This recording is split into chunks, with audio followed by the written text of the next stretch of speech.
Walmart दुनिया की सबसे बड़ी रिटेल कंपनी, जिसकी ब्रांड वैल्यू है तकरीबन 137.2 बिलियन डॉलर की, जहां हर साल करोड़ों लोग शॉपिंग करते हैं। जो दुनिया के 24 देशों में काम करती है, वो इंडिया में क्यों नहीं दिखता? यही नहीं, अगर वॉलमार्ट इतना बड़ा जाइंट है तो इंडिया में फेल क्यों हो गया? आज तक इंडिया में कहीं भी वॉलमार्ट का कोई स्टोर क्यों नहीं दिखता? और जब वॉलमार्ट फेल हो गया तो फिर उसने क्यों 1.2 लाख करोड़ फ्लिपकार्ट में डुबो दिए? साथ ही फोन पे में 200 मिलियन डॉलर की इन्वेस्टमेंट क्यों? एंड फ्लिपकार्ट के साथ में मिंत्रा में इन्वेस्टमेंट ऑलरेडी है। आज की वीडियो में इन सारे सवालों के आपको जवाब मिलने वाले हैं। और यही नहीं, बिकॉज ये कहानी है एक ग्लोबल जायंट की जो इंडिया के सामने झुक गया, लेकिन फिर उसने एक मास्टर स्ट्रोक खेला जिससे उसने पूरा गेम बदल दिया। ये सिर्फ बिजनेस की स्टोरी नहीं होने वाली है, ये एक स्ट्रेटेजी की मास्टर क्लास होने वाली है। वॉलमार्ट की स्टोरी शुरू होती है 1945 में एक small town American salesman same वॉल्टन से। सेम ने एक सिंपल बिलीव के साथ में एक दुकान खोली, sell at low price, make people happy and they will come back. यानी सामान को कम कीमत पे बेचो, लोगों को खुश करो और वो वापस जरूर आएंगे। 1962 में पहला वॉलमार्ट डिस्काउंट सिटी स्टोर खोला गया था अमेरिका के एक छोटे से शहर में। उनका फोकस एक ही था, लोअर प्राइस, मैक्सिमम एफिशिएंसी। आज की डेट में आप देखेंगे कि वॉलमार्ट के पास 10,500 प्लस स्टोर हैं जो कि 24 देशों में प्रेजेंट है, जिसका सालाना रेवेन्यू आता है तकरीबन 600 बिलियन डॉलर का, यानी इंडियन रुपीस में तकरीबन 50,000 करोड़। साथ ही वॉलमार्ट दुनिया की सबसे बड़ी एम्प्लॉयर कंपनी भी है, जहां पे तकरीबन 2.1 मिलियन लोग काम करते हैं ग्लोबली। और अमेरिका में हर दूसरी फैमिली वॉलमार्ट का कस्टमर है। वॉलमार्ट एक रिटेल कंपनी नहीं बल्कि एक सुपर पावर बन चुका है। अब सवाल आता है कि वॉलमार्ट इंडिया में कहां है? इंडिया में वॉलमार्ट ने एंट्री की थी 2007 में भारतीय इंटरप्राइज के साथ एक जॉइंट वेंचर बनके। पर उन्होंने क्या किया? उन्होंने रिटेल स्टोर नहीं खोले बल्कि cash and carry wholesale business start किया।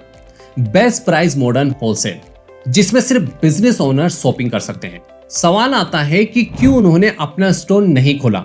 जस्ट लाइक यूएसए में वो अपने स्टोर खोलते हैं, आखिर क्यों?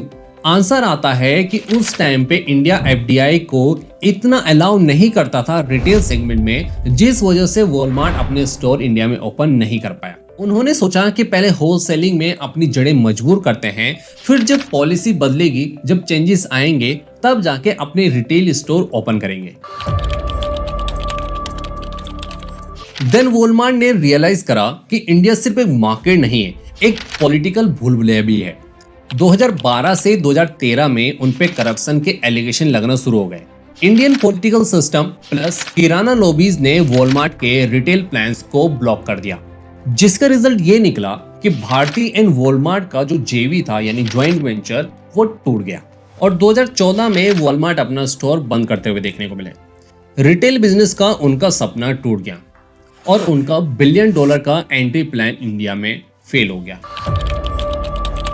लेकिन वही दूसरी तरफ फ्लिपकार्ट राइज कर रहा था। सचिन बंसल एंड बिनी बंसल ने Indian e commerce startup Flipkart start करा था 2007 में, वो भी बेंगलुरु से। उन्होंने स्टार्टिंग में बुक्स के साथ में स्मार्टफोन तक सब कुछ बेचना शुरू कर दिया। साथ ही कैश ऑन डिलीवरी जैसे इंडियन इनोवेशन को भी लाए।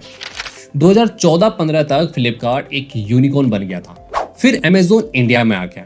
अब आप सोच रहे होंगे कि वॉलमार्ट के बीच में फ्लिपकार्ट कहां से आ गया है, तो मैं बताता हूं। उस टाइम में फ्लिपकार्ट के लिए कैपिटल स्टोरेज यानी पैसों की प्रॉब्लम काफी ज्यादा थी। साथ ही में प्राइस प्रॉब्लम भी थी, बिकॉज कंपटीशन बहुत ज्यादा था। इसी के साथ में उनका जो यूजर एक्विजिशन कॉस्ट है वो काफी ज्यादा इंक्रीज हो गया था। यानी एक कस्टमर को प्रोडक्ट बेचने में उनका जो मार्जिन था वो बहुत ज्यादा कम हो जा रहा था। इसलिए फ्लिपकार्ट को एक बड़े इन्वेस्टर्स की जरूरत थी जो उनको इस प्रॉब्लम से बाहर निकाल सके। और वहीं वॉलमार्ट को एक रास्ता चाहिए था अगेन इंडिया में एंट्री करने का, जो उनको फ्लिपकार्ट के तौर पे देखने को मिला। देन 2018 में वॉलमार्ट ने फ्लिपकार्ट में 77% स्टेक खरीद लिया, वो भी 16 बिलियन डॉलर यानी इंडियन रुपीस में 1.2 लाख करोड़ में। ये इंडिया की अभी तक की बिगेस्ट टेक डील थी। सचिन बंसल एग्जिट हो गए, बिनी बंसल कुछ टाइम तक सीईओ रहे, देन वॉलमार्ट ने पूरे फ्लिपकार्ट का इकोसिस्टम ऑन कर लिया। ये उनका एक कमबैक था। वॉलमार्ट रिटेल फेल हुआ था, पर फ्लिपकार्ट के जरिए एक डिजिटल इंडिया वो जीत गए। अगर आप फ्लिपकार्ट का रेवेन्यू देखेंगे पिछले कुछ टाइम पीरियड में, तो आप देखेंगे फाइनेंशियल ईयर 21-22 में कंपनी का जो रेवेन्यू आया था वो आया था 51,176 करोड़ का, जिसमें से कंपनी ने लॉस डिलीवर करा था 3,404 करोड़ का। वही फाइनेंशियल ईयर 22-23 में कंपनी का जो लॉस था वो तकरीबन 44% इंक्रीज हो गया था और पहुंच गया था 4,890 करोड़ पे। एंड कंपनी का रेवेन्यू भी इंक्रीज हुआ था तकरीबन 9%, जो पहुंच गया था 56,013 करोड़ पे। और यही नहीं, फाइनेंशियल ईयर 23-24 में कंपनी का रेवेन्यू आता है 55,824 करोड़ का। एंड फाइनेंशियल ईयर 24-25 में कंपनी का रेवेन्यू आता है तकरीबन 70,542 करोड़ का। लेकिन सवाल आता है कि वॉलमार्ट आखिर कैसे इतना ग्रो करता है। इसका आंसर है कि वॉलमार्ट हर मार्केट में अपनी 3 स्ट्रेटेजी फॉलो करता है, जिसमें पहला आता है लो प्राइस लीडरशिप, दूसरा आता है इफिशिएंट सप्लाई चेन, एंड तीसरा आता है हाई वॉल्यूम, वो भी लो मार्जिन पे। जी हाँ, इन 3 स्ट्रेटेजी के बदौलत वॉलमार्ट को America, Mexico, Chile, UK, China में ग्रो करने का मौका मिला। बट इंडिया डिफरेंट था। यहाँ उस टाइम पे लोग ऑनलाइन शॉपिंग में ट्रस्ट नहीं करते थे। ओल्ड कल्चर स्ट्रॉन्ग था और किराना लॉयल्टी से चलता था। तो वॉलमार्ट ने अपनी स्ट्रेटेजी चेंज की। वॉलमार्ट ने खुद का मॉडल फोर्स करने की बजाय एक दूसरा तरीका निकाला, और वो था फ्लिपकार्ट का एडॉप्शन। वॉलमार्ट ने फ्लिपकार्ट को सिर्फ डिलीवरी के लिए नहीं खरीदा, बल्कि एक डिजिटल एम्पायर बनाने के लिए खरीदा। बिकॉज फ्लिपकार्ट के पास 50 करोड़ प्लस प्रोडक्ट की लिस्टिंग है, 30 करोड़ प्लस रजिस्टर्ड यूजर है, एंड साथ ही में अमेज़न का 1-to-1 कॉम्पिटिटर भी है। यही नहीं, मिंत्रा, जिसको फ्लिपकार्ट ने ऑलरेडी एक्वायर किया था 2014 में, वो भी फ्लिपकार्ट में स्टेक लेने के बाद वॉलमार्ट का पार्ट बन गया, जो फैशन सेगमेंट में नंबर 1 है। साथ ही जेनजी प्लस मिलेनियल पे फोकस करता है, साथ ही हाई मार्जिन प्रोडक्ट सेल करता है। यही नहीं, वॉलमार्ट का फोन पे में भी करंटली 83.91% का स्टेक है एज ऑफ 31 मार्च 2024 तक, जो यूपीआई प्लस डिजिटल पेमेंट का पावर हाउस है इंडिया में। साथ ही 50 करोड़ प्लस रजिस्टर्ड यूजर भी। फोन पे अभी फ्लिपकार्ट से अलग है, पर वॉलमार्ट ऑन करता है। ये तीनों मिलके वॉलमार्ट के लिए एक इनविजिबल रिटेल एम्पायर क्रिएट कर रहे हैं। जहां आपको इंडिया में कहीं पे भी वॉलमार्ट के स्टोर नहीं दिखते, वहीं पे वॉलमार्ट का डोमिनेंस है इस टाइम पे हर उस स्क्रीन में जो इंडिया में चल रही है। यही नहीं, वॉलमार्ट ने फ्लिपकार्ट के इकोसिस्टम में एक्सपेंड करा, जैसे kirana delivery partnership programme, grocery supermart expansion, logistic infra में heavy investment by Ekart, साथ ही फ्लिपकार्ट हेल्थ प्लस, एंड साथ ही में Flipkart Axis Bank credit card जैसे प्रोडक्ट भी लॉन्च करें। और अब आईपीओ की तैयारी चल रही है, जिसमें उनका आईपीओ वैल्यूएशन का टारगेट है $60 to $70 बिलियन का। लेकिन अभी चैलेंजेस खत्म नहीं हुए हैं। कुछ मेजर चैलेंज अभी भी हैं जो बाकी हैं, जिसमें फर्स्ट आता है रिलायंस का जियो मार्ट, जो एग्रेसिवली किराना स्टोर को डिजिटलाइज कर रहा है। सेकेंड आता है ओएनडीसी मॉडल, जो वॉलमार्ट एंड अमेज़न दोनों के लिए थ्रेट बन सकता है। ओएनडीसी यानी open network for digital commerce.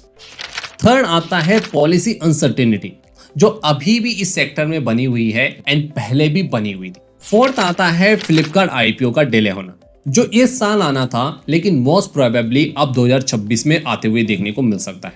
Fifth आता है कंपटीशन इन फैशन इंडस्ट्री में फ्रॉम नायका, अजियो, रिलायंस एंड जूडियो जैसे ब्रांड से। लेकिन इसी के साथ वॉलमार्ट की इंडिया स्टोरी से हमें टॉप 5 बिजनेस लेसन सीखने को मिलते हैं, जो हमें अपने बिजनेस और अपनी लाइफ में जरूर यूज करने चाहिए। जिसमें लेसन नंबर 1 आता है कि किसी भी मार्केट में अपने मॉडल को पुश करने की बजाय वहां किस चीज की डिमांड है और वहां की सिचुएशन कैसी है, उस चीज को अडेप्ट करो। लेसन नंबर 2 आता है कि कभी कभी अपनी कंपनी खुद बिल्ड करने से ज्यादा पावरफुल होता है किसी लोकल लीडर को एक्वायर करना, जिसे वॉलमार्ट ने करा इंडिया में। लेसन नंबर 3 आता है इंफ्रास्ट्रक्चर में इन्वेस्टमेंट करो। सिर्फ मार्केटिंग से लॉन्ग टर्म गेम नहीं जीते जाते, बल्कि आपको उस इंफ्रास्ट्रक्चर को भी बिल्ड करना पड़ता है। लेसन नंबर 4 आता है कि पाइवट करना सीखो। अगर एक बिजनेस आइडिया काम नहीं कर रहा है तो उसको किसी दूसरे आइडिया से, उसको किसी दूसरे तरीके से ट्राई करो। साथ ही लेसन नंबर 5 आता है कि कंपटीशन से मत डरो, उससे सीखो, जैसे वॉलमार्ट ने अमेज़न से सीखा, अपने कॉम्पिटिटर से सीखा। इसलिए अगर आप इंडिया में बिजनेस स्टार्ट कर रहे हो या कोई ग्लोबल ब्रांड हो तो एक चीज याद रखो, इंडियन मार्केट को कैप्चर करने के लिए आपको इंडिया को समझना पड़ेगा, यहाँ के local demand and rules and regulation को समझना पड़ेगा। चाहे आप स्मॉल क्रिएटर हो या big startup founder, local mindset के बिना यहाँ कोई नहीं टिकता। सो अगर आपको लगता है कि वॉलमार्ट ने फ्लिपकार्ट खरीद के स्मार्ट मूव करा है तो कमेंट करो यस, और अगर नहीं तो कमेंट करो नो। और अगर आप और ऐसे डीप बिजनेस केस स्टडीज चाहते हैं तो चैनल को सब्सक्राइब करना मत भूलिएगा।